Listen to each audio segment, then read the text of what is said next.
The sky above the planet Salian did not rain water. It rained static and violet fire. From the vantage point of the upper maintenance gantry, Rowan Hale could see the storm raging against the atmospheric dome, a chaotic ballet of charged sand and lightning that sought to scour the surface clean. But inside the dome, the air was still scented with ozone and the cloying sweetness of nutrient paste. Below him lay the Valley of Glass Leaves. It was a miracle of engineering, a terraced canyon shielded from the brutal cosmos by a semi-permeable energy field and layers of reinforced polycarbonate. It looked less like a farm and more like a cathedral dedicated to photosynthesis. Rows of hydroponic tanks cascaded down the canyon walls, glowing with the soft artificial pulse of ultraviolet grow lights. To the wealthy citizens of the core worlds, this was a rustic agri-outpost. To the people living in the shadow of the terraces, it was a prison where the walls were made of food they could barely afford. Rowan adjusted the strap of his tool belt and sighed. The display on his wrist comp flickered, warning him that humidity in Sector 4 was down by 2%. 2%, he muttered to himself, his voice raspy from disuse. Enough to curl the leaves of a Terran basil, but hardly an emergency. He was a tall man, though he walked with a slight stoop, as if trying to make himself smaller, less noticeable. His coveralls were stained with grease and algae, a deliberate camouflage. No one looked twice at a dirty technician. They certainly did not look at him and see one of the former lead architects of the terraforming division, a man whose mind had once drafted the blueprints for planetary rebirth and planetary death. Rowan climbed down the ladder, his boots ringing softly against the metal grating. He was supposed to be off shift, but the nightmares had been bad tonight. The usual ones. Cities burning not with fire, but with decay, crumbling into dust as the biological limiters he had coded took effect. It was easier to calibrate misting nozzles at 3 in the morning than to lie in bed and stare at the ceiling waiting for the ghosts to scream. He reached the ground level, where the sleek metal of the agricultural tiers gave way to the corroded walkways of the Undercity. This was where the Vexari lived. The alien refugees with their fox-like ears and multiple tails had been dumped here after the war, forced to huddle near the heat exchangers of the hydroponic systems for warmth. Rowan moved through the shadows, a wrench in his hand intending to tighten a loose valve he had noted 3 days ago. The silence of the night was heavy, broken only by the rhythmic thrum of the water pumps. Then he heard it, a scrabbling sound. Not the mechanical click of a cooling fan, but something organic, desperate. He froze his grip on the wrench tightening. He was not a soldier anymore, but the instincts were hardwired. He stepped silently around a stack of empty nutrient crates, peering into the gloom of a waste processing alcove. A small figure was crouched over a disposal bin. It was a Vexari child, perhaps no more than 7 or 8 years old by human standards. She was tiny, her fur a dull, dusty gray, instead of the vibrant silver it should have been. Her large, triangular ears twitched nervously, rotating like radar dishes. She was digging through the compost, pulling out fibrous stalks of discarded plants, the tough, bitter roots that the hydroponic machines pruned away. Rowan felt a cold knot tighten in his stomach. The Vexari physiology was unique. They required a specific enzyme found in the sunroot plant to process nutrients. Without it, their bodies could not absorb calories. They could eat a full banquet of human food and starve to death with a full stomach. And sunroot was controlled, rationed. The child found a piece of root that still had a faint dying glow of bioluminescence. She shoved it into her mouth, chewing frantically, tears streaming down her dirty cheeks. Rowan stepped forward. He did not mean to startle her, but his boot scraped against a loose bolt. The girl spun around, her eyes wide and terrified. They were the color of nebulas swirling with panic. She dropped the root and backed away, pressing herself against the cold metal of the disposal unit. "Hey," Rowan said, his voice low and rough. He held up his empty hands, tucking the wrench into his belt. "I am not going to hurt you. That stuff will make you sick. It is rotten." The girl whimpered, her single thin tail tucking between her legs. Rowan reached into his pocket. He had a ration bar, not sunroot, unfortunately, but a high-density protein block that he had modified with a synthetic enzyme supplement. It was something he had been tinkering with in his private lab, a poor substitute for the real thing, but better than compost. "Here," he said, extending the bar. "Take it." He took a step closer, kneeling to be at her eye level. That was a mistake. The air to his left displaced with a sharp hiss. His combat sensors, long since deactivated in his own brain, but still echoing in his reflexes, screamed a warning. A blur of violet and silver slammed into him. Rowan was heavy-built with the dense muscle of a man who worked under high gravity, but the force of the impact knocked him flat on his back. The wind was driven from his lungs. Before he could inhale, a weight settled on his chest, pinning him to the floor. Cold metal pressed against his jugular. "Touch her again," a voice snarled, vibrating with a guttural growl that was more beast than sentient, "and I will paint this floor with your arterial spray." Rowan blinked, his vision clearing. Hovering above him was a nightmare of beauty and rage. It was a female Vexari, fully grown. Her fur was a striking pattern of deep violet and starlight silver. Her eyes were narrowed slits of luminescent amber, burning with a hatred so pure it felt hot against his skin. Her teeth were bared sharp and white, and her ears were flattened against her skull. She held a weapon to his throat, a crude jury-rigged pistol made from scrap pipes and a stolen mining laser coil. It looked unstable, likely to blow her hand off as easily as it would blow his head off. "I was giving her food," Rowan wheezed, keeping his hands flat on the floor, palms up. Surrender posture. "Liar," the Vexari woman spat. "Human poison." "Protein," Rowan corrected, trying to keep his voice level despite the gun digging into his windpipe. "With a synthesized enzyme binder. She is starving." "Because of you," she hissed. "Because of your kind."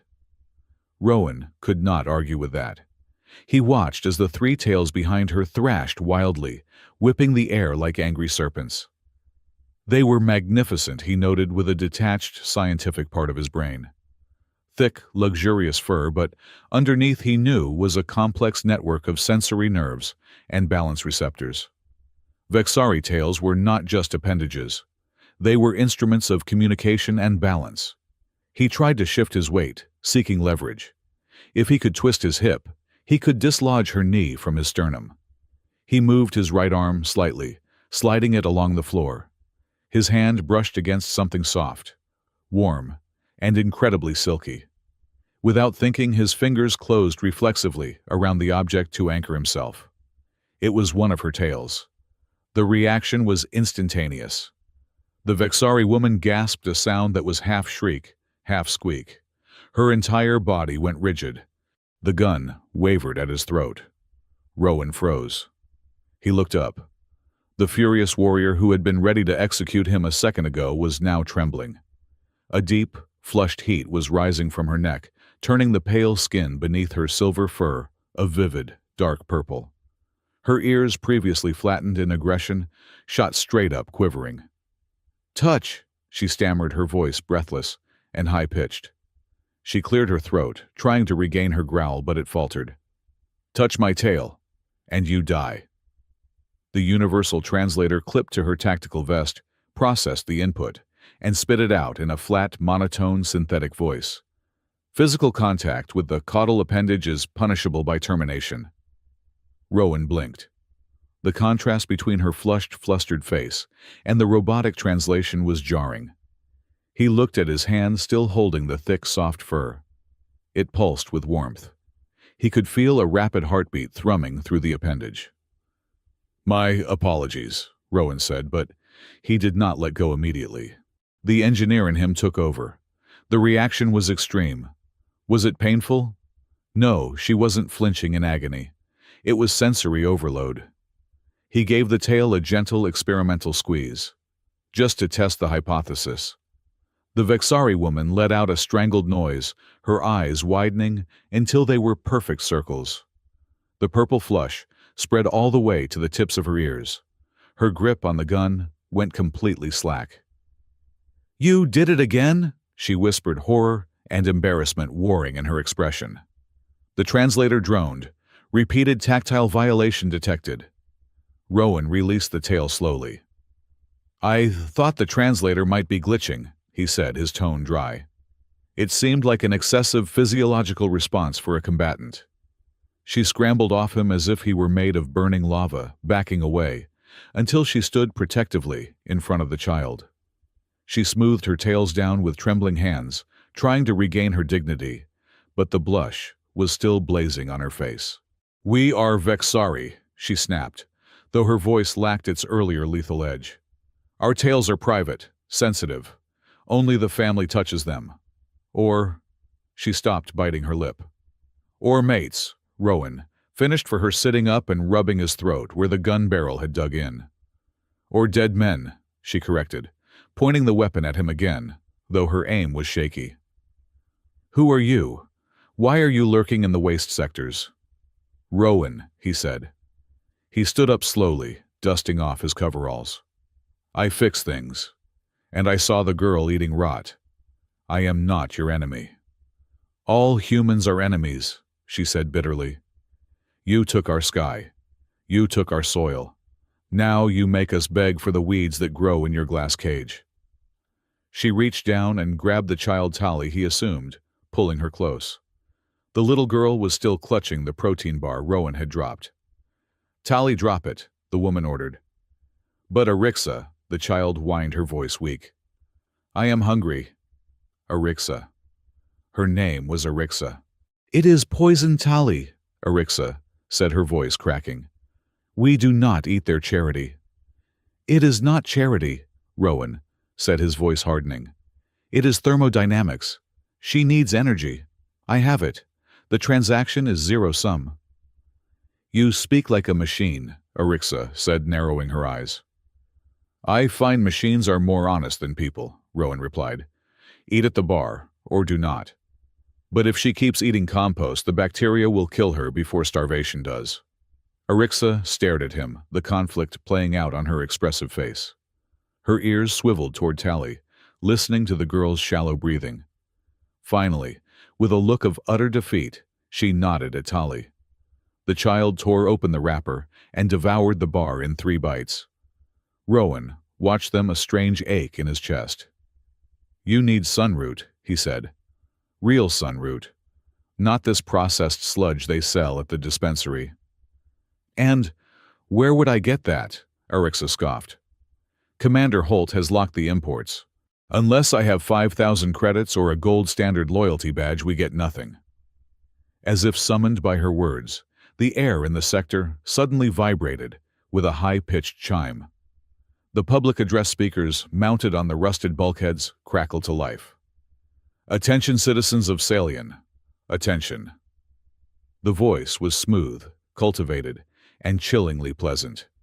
It was Commander Rask Holt. Rowan looked up at the nearest speaker. "Due to ongoing atmospheric instability in the transit lanes, the weekly shipment of agricultural enzymes has been delayed." Holt's voice echoed through the metal canyons. "Effective immediately, sunroot rations for non-essential personnel are reduced by 40%. Arixa let out a low, keen sound of despair.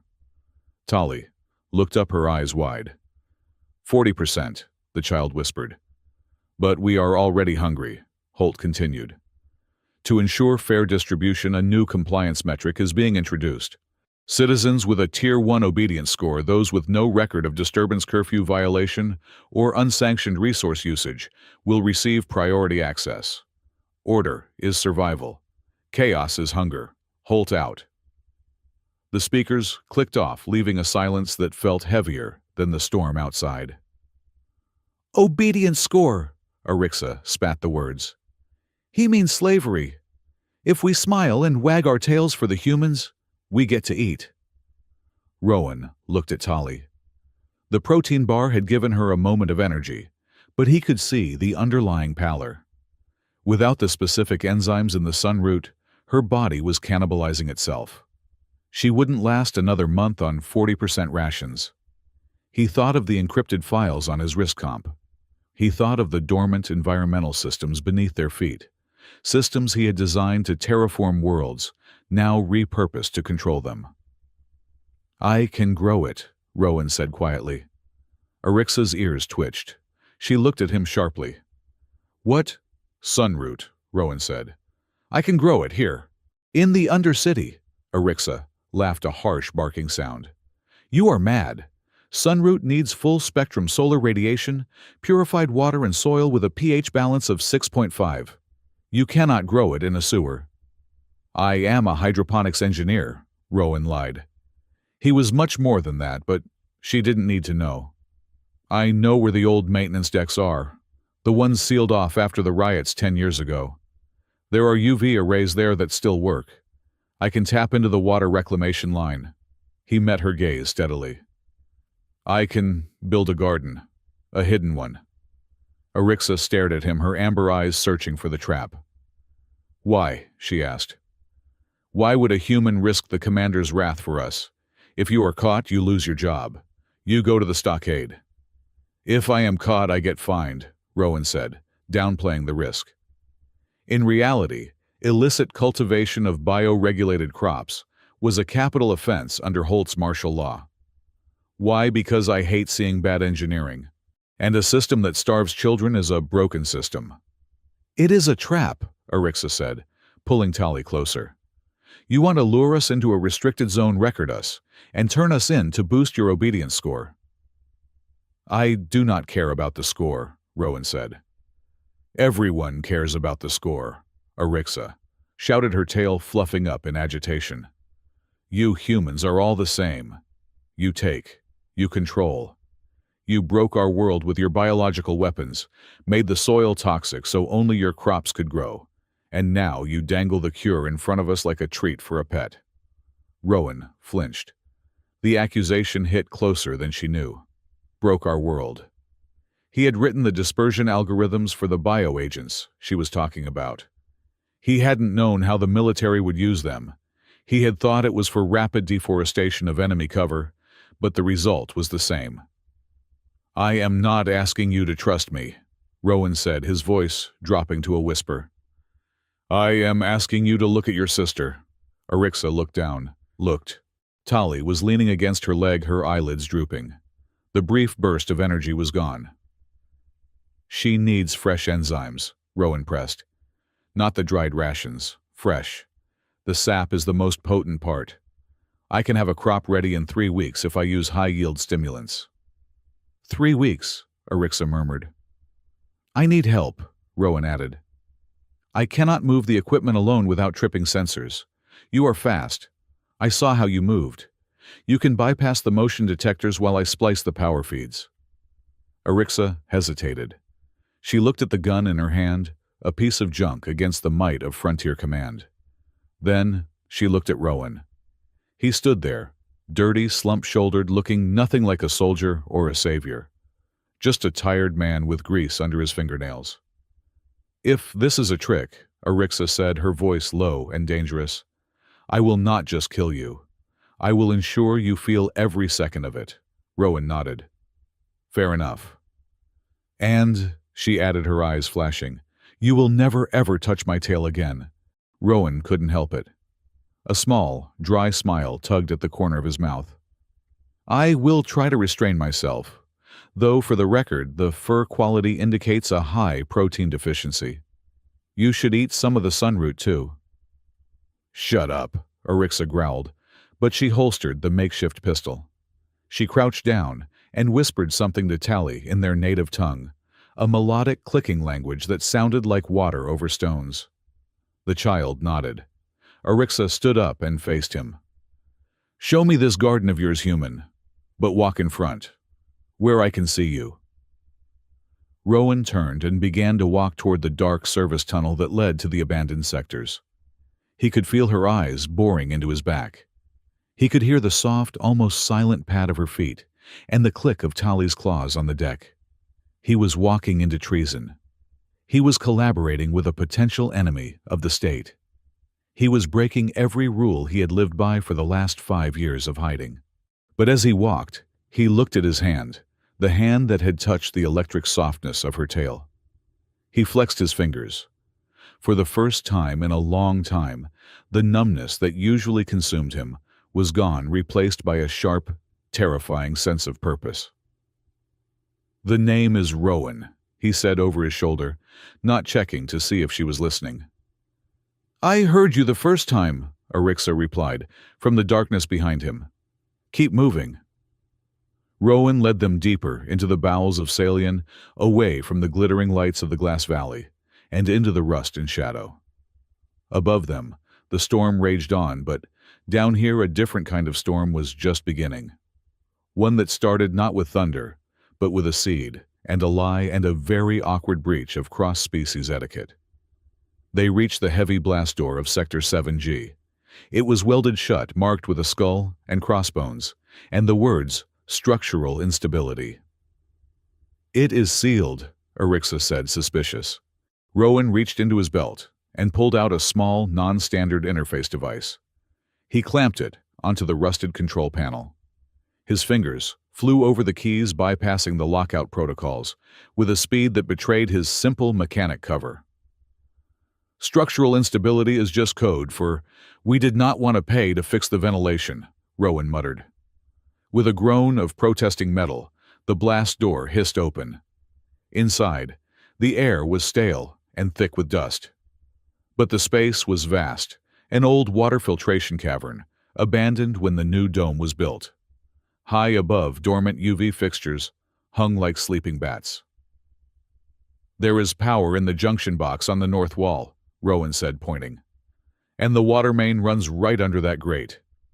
Arixa stepped inside, looking around. Her tail flicked nervously, not aggressively this time. Tali peeked out from behind her legs. "It is big," Arixa admitted. "It is empty," Rowan corrected. "But we can fill it."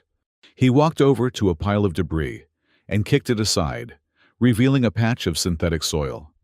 He knelt down and picked up a handful. It was dry dead. But he knew the chemistry. He knew how to wake it up. "We start tonight," Rowan said. "I have seeds in my quarters. I will bring them tomorrow. Tonight we prep the soil and splice the lights." Arixa watched him. "You are strange, Rowan." "I am efficient," he replied. "No," she said, tilting her head, her ears swiveling forward. "You are sad. You smell like old rain, like something that has been wet for a long time and cannot get dry." Rowan paused, the dirt crumbling in his fingers. He didn't look at her. "Let us get to work. Tali can clear the small debris. You help me with the wiring." He refused to acknowledge her observation. He refused to acknowledge that she had seen through him more clearly in 20 minutes than his human co-workers had in 5 years. As they worked in the dim light of his emergency lantern, the divide between them remained wide. She watched his hands ready to strike if he made a wrong move. He watched the readouts, calculating lumens and flow rates. But in the silence, a fragile thread had been spun. It was thin, barely visible, and liable to snap at the slightest tremor. Yet it was there. Commander Holt wanted order. He wanted a world of glass and steel where every calorie was counted and every heart beat in sync with the regulation metronome. Rowan looked at the wild alien woman, with the deadly aim and the blushing tail and the starving child scraping rust off the floor. Let him try to control this, Rowan thought, a spark of his old arrogance flaring to life. He pulled a small packet of nutrient solution from his pocket and poured it into the dead soil. It was a small act, a quiet act, but in the valley of glass leaves, where every leaf was catalogued, a single unauthorized root was a declaration of war. Rowan smiled grimly in the darkness. The war had begun, and the first shot was a seed. The service tunnel smelled of ancient grease and the metallic tang of recycled water. It was a subterranean artery that the architects of the Salian Dome had likely forgotten existed, buried beneath layers of reinforced concrete and conduit piping. For Rowan Hale, it was the only safe place left in a world that was rapidly shrinking. He waited near the junction of Sector 4 and the waste processing mains checking his wrist computer for the third time in a minute. The display cast a pale green light on his face, illuminating the dark circles under his eyes. It had been 7 days since their encounter in the disposal unit. 7 days of stealing parts, rerouting power couplings, and synthesizing soil from decomposing sludge. A soft click echoed from the darkness of the tunnel mouth.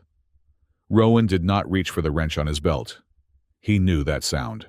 It was the impact of a clawed boot on metal, dampened by stealth training. "You are loud," a voice whispered from the shadows. "Your breathing echoes like a broken ventilation fan." Arixa stepped into the dim light. She wore a hooded scavenger's cloak over her patchwork combat vest, the fabric stained with oil and dust to blend in with the undercity. Her ears were swiveled forward, twitching at every drip of condensation, and her 3 tails were tucked low, though the tips dragged anxiously against the grating. Beside her, holding her hand, was Tali. The child looked worse than she had a week ago. Her fur was dull, almost matte, and her movements were sluggish. But her eyes, large and luminous, fixed on Rowan with a mixture of fear and desperate hope. "I brought the filtration mesh," Rowan said, skipping the pleasantries. He gestured to a heavy canvas bag at his feet. "And the UV emitters I salvaged from the upper-tier disposal." Arixa looked at the bag, then at him. "And the seeds, already planted," Rowan said. "Come on." He led them through a series of narrow access hatches, moving deeper into the structural void he had claimed. This was an interstitial space, a gap between the inner hull of the agridome and the outer shield generators. It was technically a flaw in the architectural design, a wasted pocket of volume. Now, it was a lifeline. When Rowan pushed aside the heavy plastic sheeting he had hung to trap humidity, Tali gasped. The cavern was small, perhaps 10 meters across, but it was bathed in a surreal violet glow. Rowan had rigged a constellation of repurposed grow lights along the ceiling, calibrating them to the specific wavelength of the Vexari homestar. On the floor, arranged in neat concentric circles, were rows of black trays, filled with a mixture of crushed volcanic rock and the nutrient-enriched compost he had manufactured. Tiny, pale shoots were already pushing up through the soil. They were not green, but a translucent white, veined with a faint pulsing gold. "Sunroot," Arixa breathed. She reached out a hand, trembling, but did not touch the delicate plants. "Real sunroot." "I accelerated the germination with a thermal bath," Rowan explained, moving to a console he had built from scrapped drone parts. He tapped a few keys, adjusting the drip irrigation feed. "The humidity is at 60%. I need to get it to 70, but I have to bypass the secondary moisture sensors first, or the central computer will flag a leak." Arixa turned to him, her amber eyes narrowed. The wonder in her face was replaced by a sharp, calculating suspicion. "You speak of moisture sensors and thermal baths like a scientist," she said. "You move like a soldier, but you dress like a garbage hauler. Who are you really, Rowan?" Rowan kept his eyes on the console. "I am a man who reads manuals," he lied smoothly. "You would be amazed what you can learn from the public library database if you are bored enough.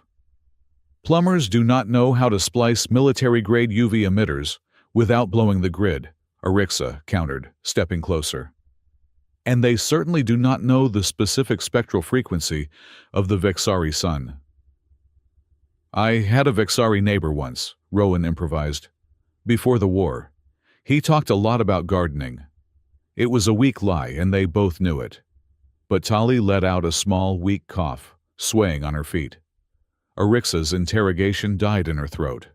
She rushed to her sister, scooping the child up in her arms. "Sit," Rowan said, pointing to a crate he had covered with a clean thermal blanket. "She needs to rest. The air here is oxygen-enriched. It will help with the dizziness." As Arixa settled Tali down, Rowan went back to work. He moved with a precision that betrayed him. He did not just fix things. He conducted them. His hands flew over the wiring, stripping insulation and twisting copper with a rhythm that was almost musical. He knew exactly how much tension a cable could take, exactly how to balance the load so the power spikes would look like random background noise to the Frontier Command monitors. Arixa watched him from the corner, her tails uncurling slightly as she relaxed. She began to groom Tali's fur, a rhythmic, soothing motion. "Why the shielding?" she asked, after a long silence, pointing to the lead-lined sheets Rowan was nailing to the walls. "To hide the heat signature," Rowan grunted, a nail between his teeth.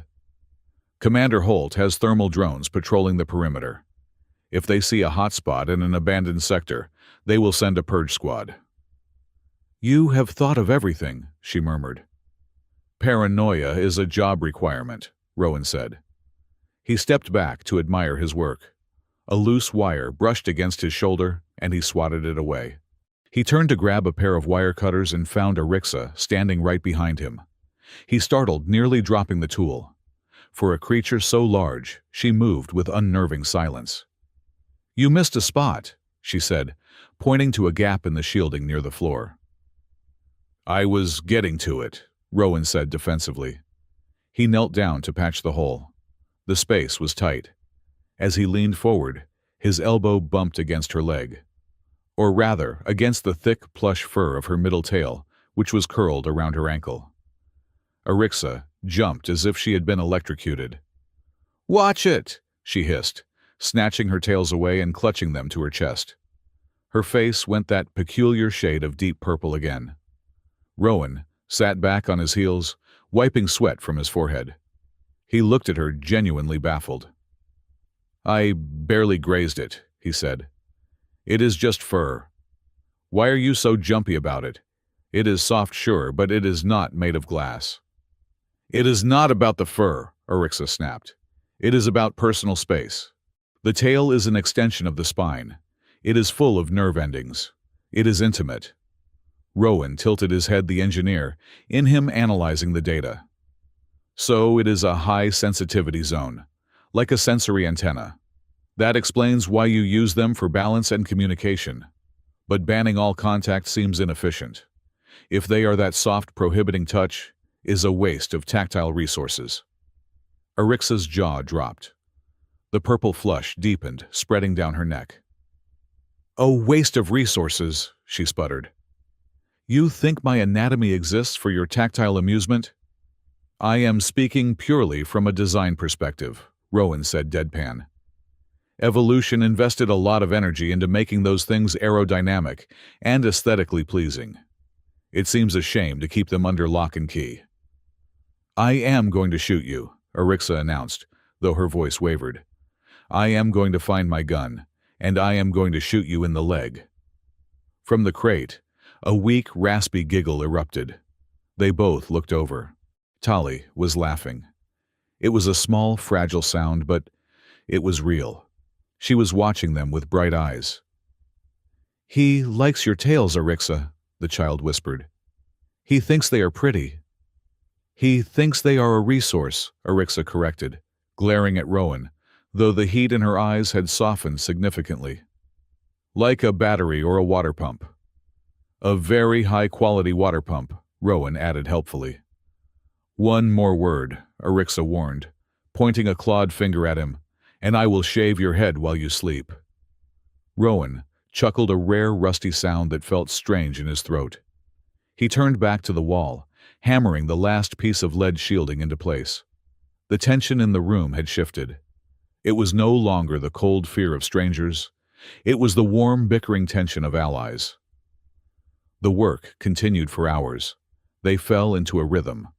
Rowan managed the hardware, while Arixa used her claws to aerate the soil, her dexterity, far superior to any tool he had.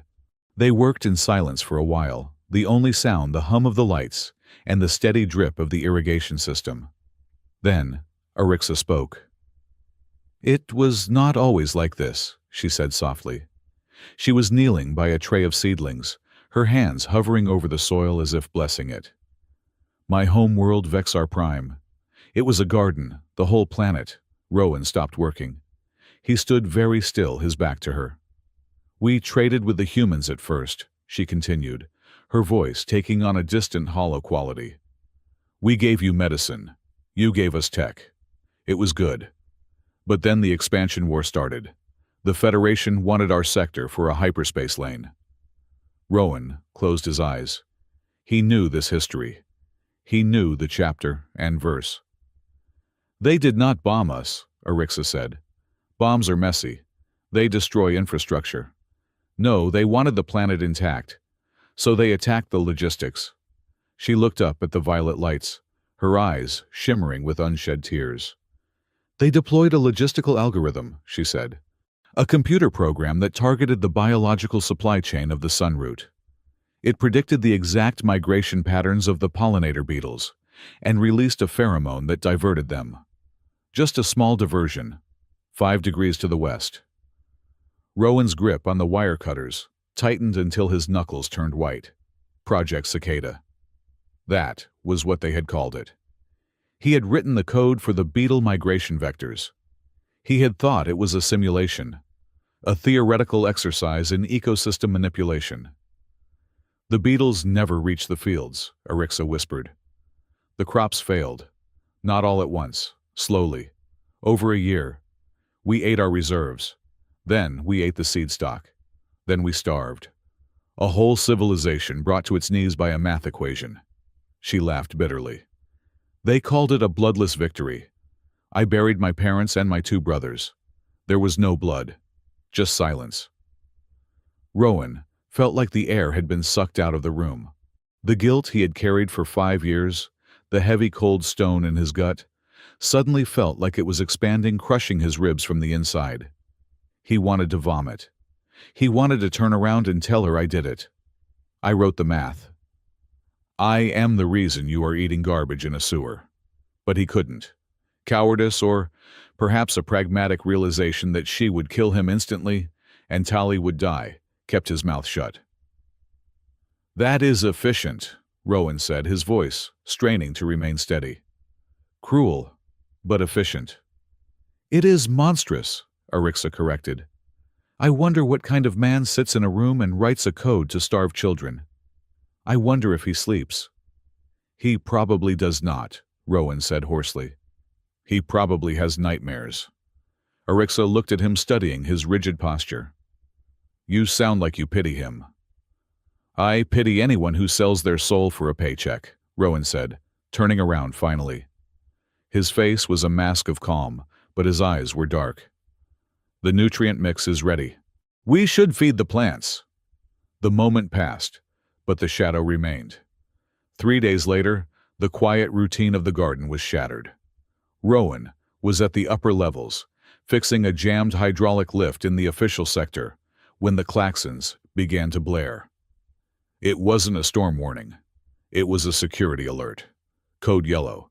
Security sweep in Sector 4. Rowan dropped his wrench. Sector 4. The Undercity. He abandoned the lift and ran. He moved through the service corridors, sliding down ladders and vaulting over pipes, his heart hammering against his ribs. He had given Arixa a communicator, an old shortwave radio, but he couldn't risk using it. The sweep teams scanned for radio frequencies. When he reached the hidden entrance to the garden, he found the blast door sealed. He punched in the code, his fingers slipping on the keypad. Inside, chaos was brewing. "They are coming!" Arixa hissed. She was standing in the middle of the room, her fur bristling pistol in hand. Tali was hiding under the thermal blanket. "I can hear their boots on the upper grating. 6 men, heavy armor." Rowan rushed to the console. "They are scanning for energy signatures, the grow lights." "Turn them off," Arixa yelled. "If I cut the power abruptly, the capacitors will discharge a magnetic pulse," Rowan said, typing furiously. "They will see the spike. I have to mask it." He brought up the facility schematics. "I am going to reroute the signature. I will make this room look like a sewage overflow tank. High biological waste, low heat." "Sewage," Arixa wrinkled her nose. "Would you rather be a flower or a turd?" Rowan snapped. "Soldiers do not inspect shit tanks." He initiated the spoofing protocol. The lights overhead dimmed to a faint, muddy brown. The humidity recyclers kicked into overdrive, pumping a distinct sulfurous smell into the air. "Ugh," Arixa gagged. "You are very committed to realism." "Quiet," Rowan ordered. He pulled up the external camera feed. On the screen, a squad of Frontier Command troopers was moving down the corridor. They were clad in matte black armor, carrying thermal rifles. The leader, a sergeant with a scarred face, paused right outside their blast door. He raised a scanner. Rowan held his breath. Arixa leveled her pistol at the door. On the screen, the sergeant tapped his headset. "Reading high methane levels in subsector G. Looks like a ruptured waistline." "Check it," a voice crackled in the earpiece. It was Commander Holt. "We are looking for unauthorized biomass. Fungus grows on waste." Rowan cursed silently. Holt was thorough. "Open the door," the sergeant ordered his men. "They are coming in," Arixa whispered. "Hide," Rowan said. "Get behind the shielding." "There is no room for both of us." "Get Tali behind the shielding," Rowan commanded. "I will handle this." Arixa hesitated, then grabbed Tali and shoved her into the narrow gap behind the lead-lined panels. She tried to squeeze in after her, but there was a problem. Her tails. The 3 large fluffy appendages were sticking out like flags. "Your tails," Rowan hissed. "I cannot compress them," Arixa panic whispered. "There is no room." The lock on the door began to cycle. Clank, clank. Rowan grabbed her. "Jacket, now." "What?" "Stuff them in your jacket." Arixa looked at him in horror, but the door began to hiss open. Desperation took over. She grabbed her tails, folded them painfully, and shoved them up the back of her oversized scavenger's cloak. She looked like she had suddenly developed a severe spinal deformity, or a hunchback. "You look ridiculous," Rowan whispered. "I hate you," she whispered back. Rowan shoved her into the shadows behind a stack of crates and stepped into the center of the room just as the door slid open. The sergeant stepped in, rifle raised. The beam of his tactical light cut through the gloom, landing squarely on Rowan. "Hands," the sergeant barked. Rowan raised his greasy hands, holding a blackened pipe wrench. He squinted into the light, putting on his best, confused idiot expression. "Don't shoot!" Rowan yelled, his voice cracking. "I'm just fixing the clog. Don't shoot or the methane will blow us all to hell." The sergeant paused, sniffing the air. The sulfur smell was overpowering. He lowered his rifle, slightly disgusted. "Identify," the soldier demanded. "Hale, Rowan Hale, maintenance grade 3, Rowan stammered. "ID number 4490Z. Look, Chief, this tank is backing up. If I don't vent the pressure, the whole Undercity is going to smell like a Vexari latrine." The sergeant checked his scanner. "ID confirms. Hale. Why is this area not on the maintenance schedule?" "Because nobody wants to come down here," Rowan said, gesturing around the dimly lit, foul-smelling room. He strategically stepped in front of the hydroponic trays, blocking them from direct view. "I drew the short straw. Bad luck." The sergeant swept his light around the room. The beam passed over the crates where Arixa was hiding. It lingered on a strange lump of fabric that seemed to be vibrating. "What is that?" the sergeant asked, stepping forward. Rowan's heart stopped. Arixa was shaking. If she moved, if a tail popped out. "Rats," Rowan said quickly. "Big ones. They love the sludge. I've been trying to whack them with the wrench, but they're fast." The sergeant looked at the vibrating pile, then back at Rowan. The smell was clearly getting to him. "Clear out, Hale," the sergeant said, stepping back into the corridor. "We are locking this sector down. No entry without level 4 clearance." "But the clog." "Let it rot," the sergeant said. "Commander's orders. Move out." The door hissed shut. The lock engaged. Rowan stood frozen for a full minute, listening to the footsteps fade away. Then he slumped against the console, his legs shaking. "Clear," he breathed. Arixa exploded from behind the crates. She ripped her cloak open, and her tails sprang out, fluffing up to 3 times their normal size, in sheer indignation. "Rats!" she screeched. "You called me a rat." "I saved your life," Rowan pointed out, sliding to the floor. "And your tails look very voluminous." Arixa glared at him, but the anger drained away quickly, replaced by relief. She looked at the door, then at Rowan. "You lied to them," she said.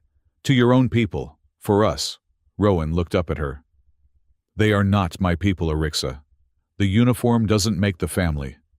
She stared at him for a long time. The suspicion that had defined their relationship was cracking, revealing something softer underneath. She walked over to him and sat down on the floor, keeping a respectful distance, but her tails lay relaxed on the ground, not twitching. "You are a terrible liar," she said, "but a good engineer. I will take that as a compliment." Over the next 2 weeks, the garden thrived. The sunroot grew rapidly under Rowan's care. The first harvest was small, just a basket full of glowing tubers, but it was enough to save Tali. Rowan watched as the child ate a roasted root, her color returning the bioluminescence in her eyes, brightening to a healthy gold. It was the first time he had felt a sense of accomplishment in years. Designing a planetary atmosphere was abstract. Feeding a starving child was tangible. "We have too much," Rowan said one evening, looking at the burgeoning trays. "Tali cannot eat all this. It will spoil." Arixa looked up from where she was weaving a basket from dried stems. "I can dry it. Save it for later." "Or," Rowan said, leaning against a support pillar, "we could share it." Arixa froze. "Share it with who?" "There are other families in the Undercity," Rowan said. "I have seen them. The ones near the heat exchangers. They are starving too." "No," Arixa said instantly. "Too dangerous. One person talks and we are dead." "If we do not help them, what is the point?" Rowan asked. "We are just hoarding life while others die. That is what Holt does." "Are we like him?" Arixa stood up, pacing the small room. Her tails swished anxiously. "It is not about hoarding. It is about survival. If we get caught, Tali dies." "If we build a network," Rowan countered, "we have allies. If the soldiers come again, we have eyes and ears in every corridor. We created a community, Arixa, not just a hiding spot." She stopped pacing and looked at him. She saw the earnestness in his face. He wasn't just solving a problem. He was trying to build something. "You really believe that," she said softly, "that people will help each other?" "I have to believe it," Rowan said. "Otherwise the math doesn't work out." Arixa sighed a sound of capitulation. "Fine, but only 3 families. People I trust. People who have lost everything and know the value of silence." "3 is a start," Rowan agreed. They began the distribution the next night. It was a covert operation. Rowan scouted the corridors, while Arixa delivered the packages, bundles of sunroot, wrapped in lead foil to hide the glow. For a few days, it felt like a victory. The mood in the nearest sectors of the Undercity lightened. Eyes that had been dull began to shine. There were whispers of a ghost gardener, a spirit that left food in the night. But secrets in Celian were harder to keep than water in a sieve. It happened on a Tuesday. One of the recipients, an old Vexari male whose mind had been frayed by the war, made a mistake.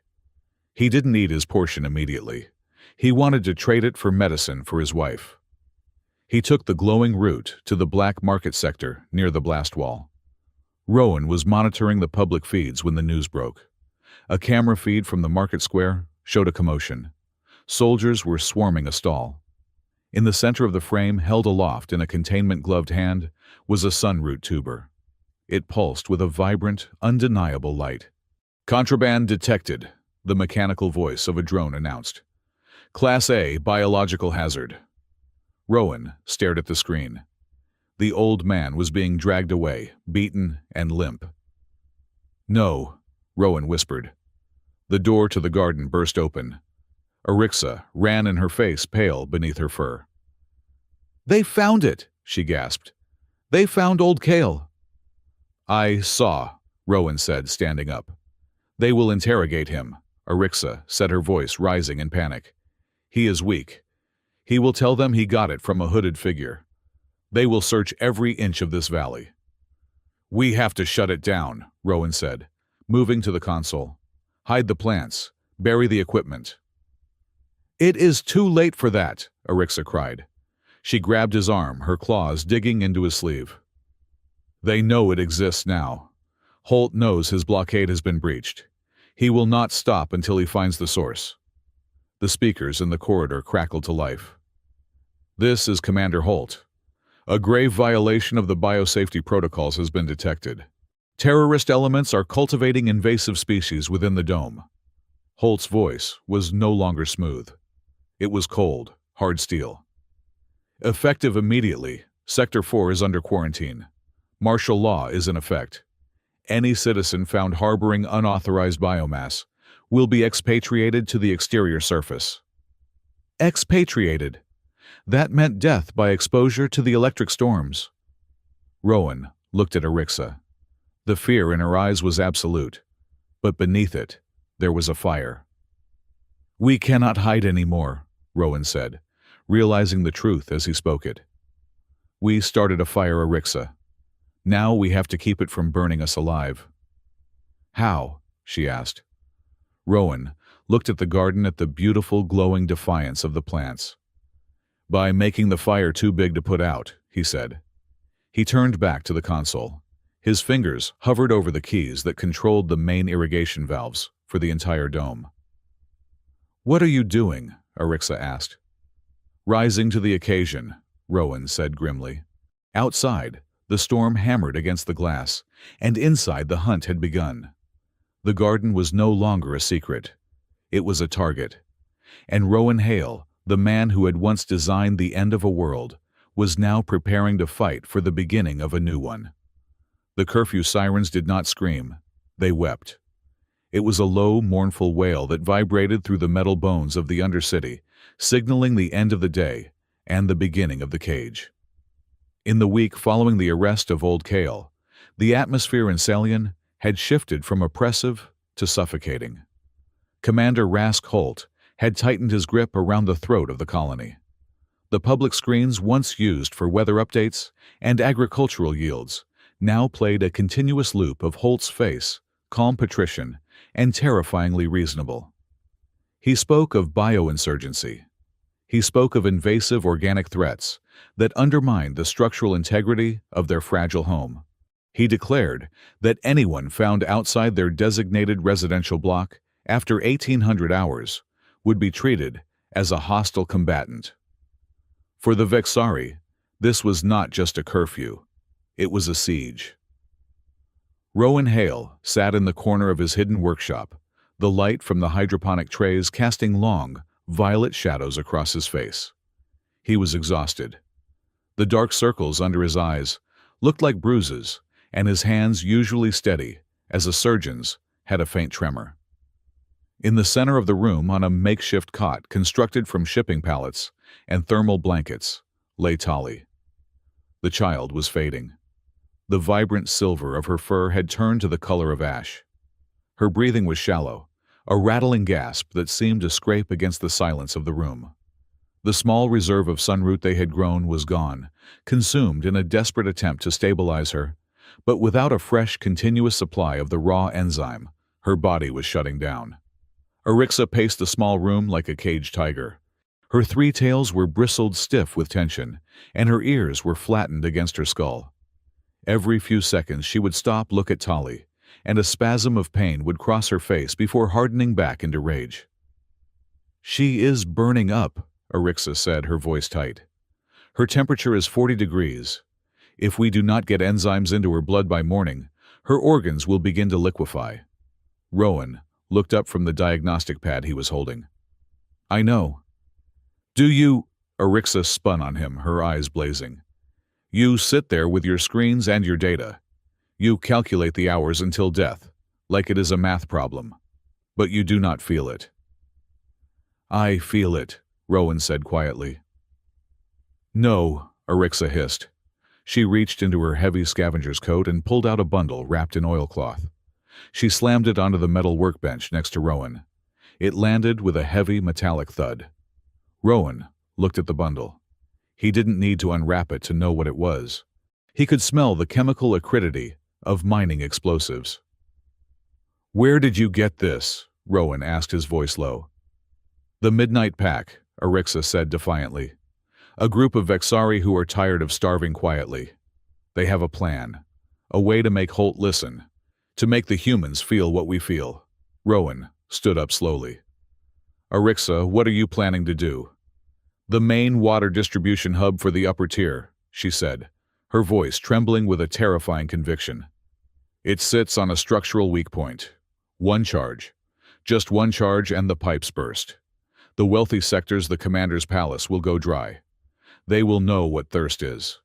We call it balancing the pain. Rowan stared at her. That is not balancing the pain. That is suicide. It is justice, Arixa shouted, then clamped a hand over her mouth, glancing at the sleeping Tali. She lowered her voice to a furious whisper. They cut our food. They lock us in. We have to strike back. If you blow the water main, you do not just hurt Holt, Rowan said, stepping closer to her. You hurt the hospital. You hurt the creche where the human children sleep. And you hurt your own people because when the water pressure drops, the backup valves for the Undercity seal automatically. Everyone thirsts, Arixa. Thirst does not discriminate. Then let them die. Tears spilled from Arixa's eyes, hot and angry. Why should I care about human children? Did they care when my brothers starved? Do they care that Tali is dying right now? She grabbed the explosives, her knuckles white. I am going to do it, Rowan, tonight. The storm is coming. The thunder will mask the blast. Do not try to stop me. Rowan looked at the woman he had grown to admire, perhaps even more than admire. He saw the grief that was twisting her heart into a weapon. She wasn't a terrorist. She was a sister watching her world end for the second time. I will not let you do it, Rowan said. Arixa's hand dropped to the pistol at her hip. Do not test me, human. I am not testing you, Rowan said. He reached up and tapped the side of his own head just behind the ear. I am giving you a better option. Arixa frowned, her hand hovering over her gun. What? You want to save Tali, Rowan said. You want to stick a knife in Holt's system. You want to break the blockade. Yes. Then put down the bomb, Rowan said. Because I know how to turn this entire valley into a sunroot garden by sunrise. But I cannot do it if I am dead, and I cannot do it alone. Arixa hesitated. She looked at the explosives, then at Tali's pale face. How you said the grow lights were too slow. You said we needed weeks. We do not need grow lights, Rowan said, walking past her to the heavy, reinforced window that looked out into the ventilation shaft. Through the thick glass flashes of violet lightning were already illuminating the dark metal of the spire. We have a storm. He turned back to her, his face grim. And we have me. Rowan began to strip off his grease-stained mechanic's tunic. Underneath, he wore a thin black thermal suit that hugged his frame. Along the spine and down the arms, faint circuitry lines were visible, woven into the fabric. Arixa watched him confused. What are you doing? I told you I used to be an engineer, Rowan said. He sat down on a crate and began to unlace his heavy work boots, swapping them for lighter friction grip climbing shoes he had hidden in a lockbox. That was true, but I wasn't just maintenance. I was part of the integration team. He took a deep breath. It was time. Not the whole truth. He couldn't bear to see the hatred in her eyes if she knew he was the architect, but enough of the truth to save her. The Salian dome isn't just a physical shell, Rowan explained, his voice steady. It is a living machine. It has an immune system. It regulates temperature, humidity, and airflow through a central nervous system buried deep in the bedrock. The ion towers on the perimeter don't just deflect lightning. They harvest it. He stood up, fully geared. He looked different now. The slump in his shoulders was gone. He looked like the predator Arixa had accused him of being sharp, dangerous, and focused. "I have a plan," Rowan said. "I have synthesized a hyper-concentrated pollen from the sunroot samples we have left. It is genetically modified to bond with static electricity. It feeds on ionization." Arixa's eyes widened. She was a scout. She understood terrain and weather. "The storm. The storm is a massive delivery system," Rowan nodded. "If I can get to the primary control node of the ion tower in Sector 7, I can inject the pollen into the dispersal vents. When the lightning hits the tower, the system will try to ground the charge. Instead, it will blast the pollen into the atmospheric circulation stream. The static charge will carry the seeds to every wall, every crack, every inch of soil in the valley."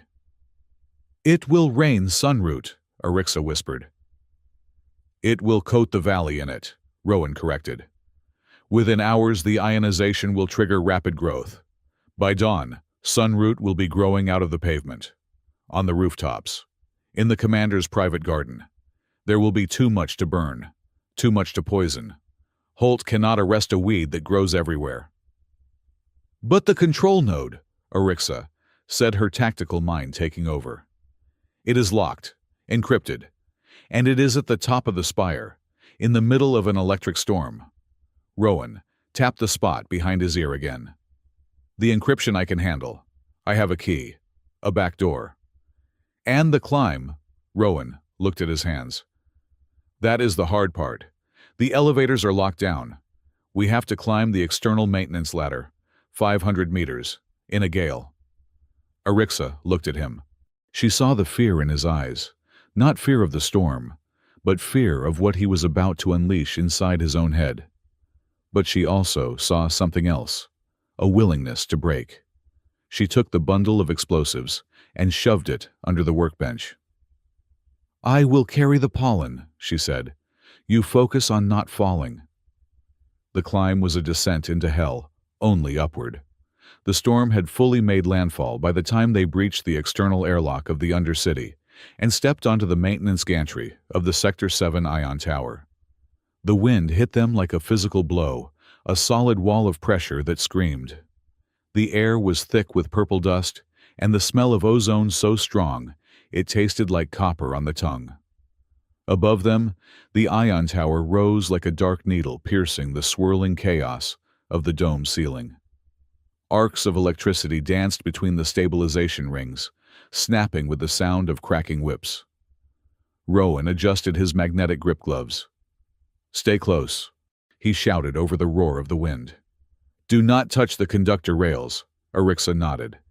She moved with a fluid grace that put his human clumsiness to shame. Her claws dug into the metal grating, and her tails acted as a counterbalance, shifting against the wind to keep her center of gravity low. She carried the canister of pollen strapped to her back like a precious child. They began to climb. Every meter was a battle. The wind tried to peel them off the ladder. The rain, mixed with static charge, stung their exposed skin like nettles. Halfway up, a bolt of lightning struck the collector ring 100 meters above them. The entire tower shuddered. A shockwave of sound slammed into Rowan, rattling his teeth. He slipped. His right hand lost its grip on the wet rung. His foot skidded. For a heart-stopping second, he hung by one arm, dangling over the abyss of the valley floor, thousands of meters below. "Rowan!" Arixa lunged. She didn't grab his hand, she was too far away. Instead, one of her long, powerful tails whipped out, wrapping around his forearm with the strength of a python. She hauled him back against the ladder, pinning him there until he found his footing. Rowan gasped, pressing his forehead against the cold metal rung. He looked up. Arixa was staring down at him, her eyes glowing fiercely in the dark. Her tail was still wrapped tight around his arm, pulsing with warmth. "I told you," she yelled over the wind. "Touch my tail and you die. But if you fall, you die. So I will make an exception." Rowan managed a weak nod. "Appreciated." They reached the service platform at the summit, just as the storm entered its peak intensity. The noise was deafening, a constant rolling thunder that vibrated in the marrow of their bones. The control node was a heavy plinth of black metal in the center of the platform, shielded by a hardened glass casing. Inside, lights blinked in a frantic rhythm as the tower struggled to manage the massive electrical load. Rowan stumbled toward it, his legs burning. He knelt before the access panel. It wasn't a keypad or a screen. It was a smooth, concave interface port, a direct neural link. Obsolete tech, dangerous tech banned after the war because of what it did to the user's brain. But Rowan Hale had built it, and he still carried the receiver chip embedded in his temporal lobe. "Give me the canister!" Rowan shouted. Arixa unstrapped the cylinder and handed it to him. Rowan slotted it into the chemical intake port at the base of the machine. He locked it in place. "This is it," Rowan said, his voice shaking. He looked up at Arixa. The wind whipped her fur, making her look wild and ethereal. "When I plug in the system will fight me. It has defensive protocols. It might try to close the emergency shutters on the dome to protect the structure. If that happens, the pressure will kill everyone in the valley." "Can you stop it?" Arixa asked. "I have to convince them that I am authorized," Rowan said. "I have to convince it that I am its god." He paused. The reality of what he was about to do, connect his mind to the planetary defense grid, was terrifying. He might burn out his brain. He might have a seizure and roll off the platform. "Arixa," he said, "if I start to convulse, do not unplug me. If you break the connection abruptly, it will scramble my cortex. Just make sure I do not swallow my tongue." Arixa knelt beside him. The anger was gone from her face. In the strobing light of the lightning, she looked terrified, but also tender. "Rowan," she said. She reached out. She didn't grab his shoulder or his hand. She took her central tail, the largest one, the one she protected most fiercely, and wrapped it gently around his wrist, covering the interface port on his suit. The fur was impossibly soft against the harsh metal and the freezing rain. It was a grounding wire, a tether to the physical world. "I trust you," she said. Her voice was clear, cutting through the thunder. "The fox in my heart screams that you are the enemy, that you are human, that you will hurt me." She squeezed his wrist with her tail. "But the fox is stupid," she whispered. "You are not the enemy. You are my gardener." Rowan felt a lump in his throat that had nothing to do with the cold. He looked at the tail wrapped around him, a gesture that for her species was more intimate than a kiss. It was an offer of vulnerability. She was giving him her balance. "I will come back," Rowan promised. He leaned forward and pressed the interface port behind his ear against the cold black metal of the node. Connection. The world vanished. There was no wind, no cold, no Arixa. There was only data, a screaming, white-hot river of information. Rowan gasped, his physical body arching back, but his mind was diving. He was inside the storm. He could feel the voltage accumulating in the capacitors, like water behind a dam. He could feel the structural stress on the support struts in Sector 4. He could feel the atmospheric scrubbers laboring in Sector 9. ID verification required. The voice of the system was a monolith in his mind. Identity Rowan Hale, clearance architect, access denied, user status inactive, treason protocols in effect. The system hit him with a feedback loop. Pain, white and blinding, exploded behind his eyes. It was a digital fire designed to purge unauthorized users. Rowan screamed in the real world. Blood began to trickle from his nose. "Rowan," Arixa's voice was a distant echo. "Override," Rowan thought, forcing his will against the code. "This is not a request. This is a command. Initialize biodispersal sequence. Warning: foreign biological matter detected. Purge recommended." "Negative," Rowan pushed back. He visualized the code, the intricate lattice of logic he had written 10 years ago. He found the back door, a vulnerability he had left in the thermal regulation subroutine. Protocol Green 7. Emergency reforestation. Execute. The system hesitated. Reforestation protocol requires council authorization. I am the council, Rowan's mind roared. I am the creator. Do it. The system fought him. It tried to initiate the dome lockdown. Rowan felt the heavy blast shields beginning to slide shut over the valley. If they closed, the pressure change would rupture the lungs of everyone in the Undercity. He had a choice. He could withdraw, save his brain, and let the system stabilize. Or he could push harder, risk a total neural collapse, and force the vents open. He felt the warmth of Arixa's tail on his wrist. He saw Tali's face in the darkness of his memory. Save them, he thought. He grabbed the virtual floodgates of the system and tore them open. Dispersing. In the physical world, the ion tower groaned. The vents at the base of the spire, usually used for venting excess ozone, slammed open. A cloud of golden dust exploded into the violet storm. It was beautiful. The modified pollen hit the charged air and ignited like microscopic stars. The wind caught it, swirling it into a glowing vortex that funneled down toward the valley floor. Rowan watched it with his mind's eye, millions of tiny points of light, carried by the lightning, drifting into every alley, every window box, every crack in the pavement. But the effort broke him. The feedback spike hit him like a physical hammer. His neural chip overloaded. Rowan was flung backward, the connection severed. The silence that followed was instant and absolute. Rowan lay on the wet grating, staring up at the sky. The storm was breaking. The violent purple clouds were thinning, and through the gaps he could see the artificial stars of the dome ceiling. But the air was filled with gold. It was snowing lightly.